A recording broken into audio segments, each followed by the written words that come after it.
I don't. Those two are Stuart Scott's daughters, right? And the other little girl, I don't think that's Stuart Scott's daughter, right? She's an actress, isn't she, or something like that? The other little girl on stage here for the Jimmy V Award presentation and stuff. Yeah, I think I've seen that other. I don't think that's Stuart Scott's daughter. Okay, but they're giving out this award, and um,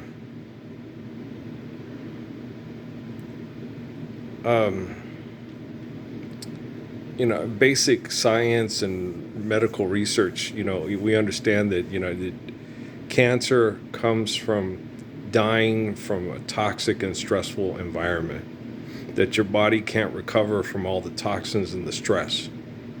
All right, so you got cancer. If you got Quincy Jones and Elon Musk money, you go to a place and you rest and you go into remission and you recover, and then you don't have to get bombarded with radiation to assimilate. You don't have to have them rip parts of your body out because the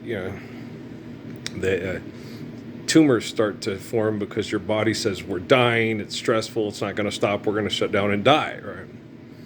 And so you're sitting there and like, did Stuart Scott's baby girls go to college?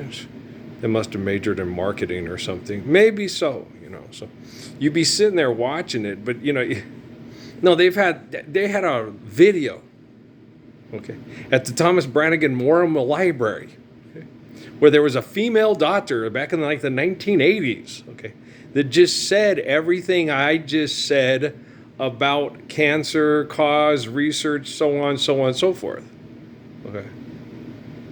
You ever heard of the Tuskegee experiments? Never mind. Okay, so just it's okay. Just look, just keep swimming. Just keep swimming. There's no one behind the screen. Let's all get in a hot air balloon and sing Jimmy Webb songs and float to Kansas, right? It's fucking crazy, right?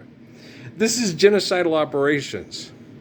Guys, they've been doing this since the Vatican came up with the Holy fucking Crusade, y'all. Since they invented Valhalla and Hades. Yeah, oh, help you I will. Right? And these people are brain chemical addicts like the days of old. There'll be scary ghost stories and tales of the glories of Christmases long, long ago. It's the most wonderful time of the year, right? It's that time of year when the world falls in love, everyone you hear seems to say. Merry Christmas. May your New Year's dreams come true.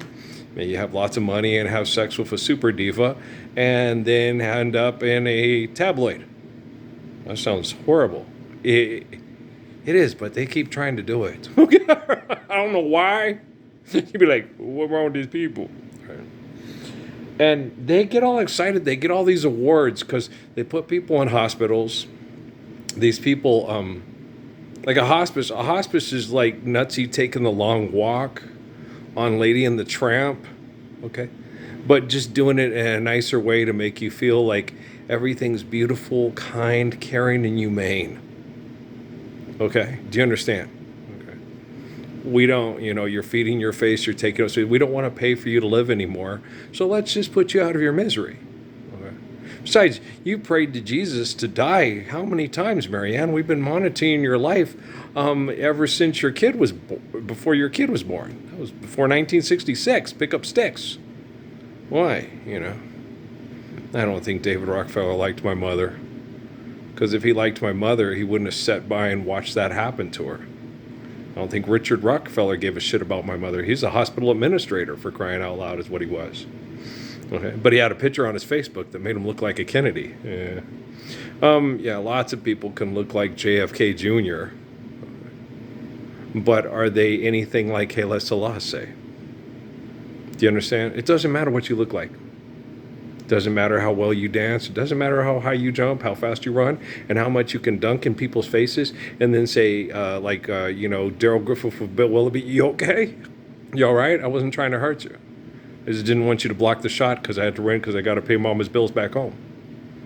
Old Mill High School of Louisville, Kentucky. We are our alma mater to thee, right?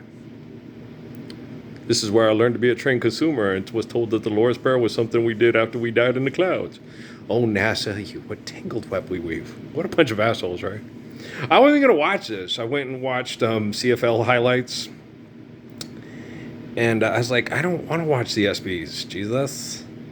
It'll still be on after you watch all these CFL highlights in the video you just made. Jesus, you're a pain in my ass. No, they're a pain in your ass. I'm the light and the way. I'm the way, the truth, and light. That's true. Jesus isn't a pain in my ass. The people on TV are. Thank you, Jesus. Okay. Like the other day, Dad was sitting there and he's working on his book. I think I told you guys this too. And he had the editing company calls him up and says, half these quotes from the Bible you have, you didn't reference and write them down. Right? If it was Samuel, verse 7, whatever. So you need to do all that. It's like, what are you paying these people for? All they had to do was just walk up to the computer, type in the verse, and then it would tell them which one it was. It's not like it's 1963. It's 2024. What's that? And then Google says, oh, and it's right because they put the entire Bible on a app. Let's go create code. You don't have to. It's already coded for you. Okay. The calculator already did the math for you there.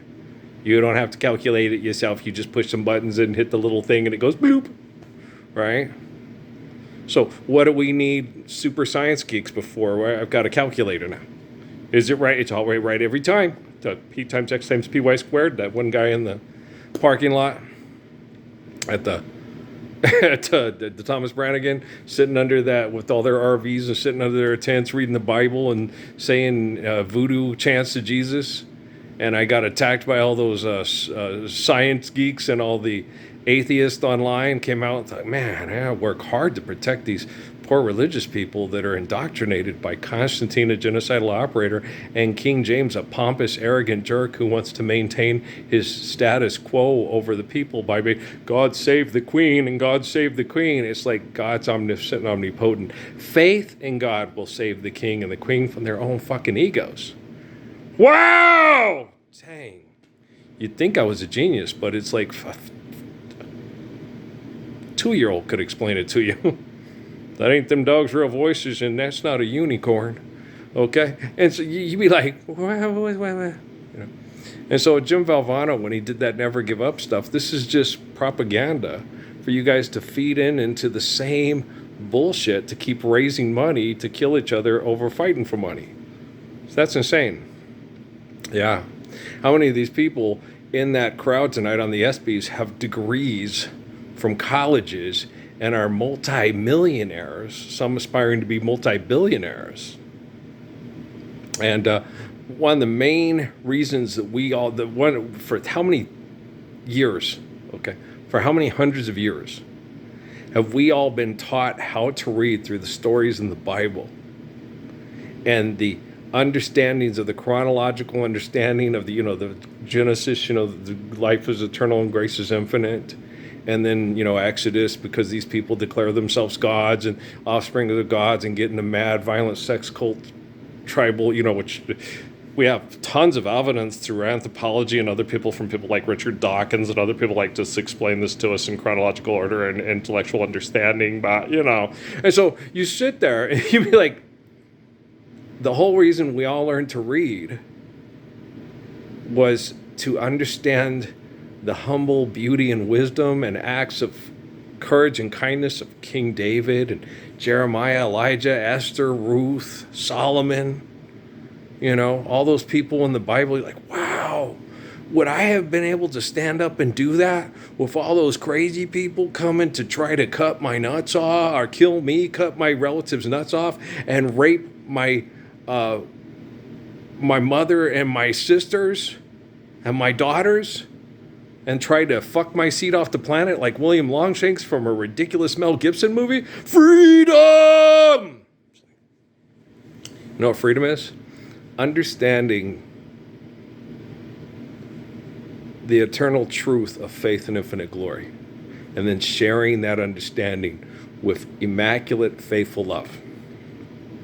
It's not that hard. Then you guys can all turn off the cameras, take those pensive looks off, talking about bullshit for money on TV, and then sit down and finally cry that my mom and those two girls' daddy had to die from cancer because it was an industry for genocide to keep selfish, aggressive people distracted because they're addicted to it.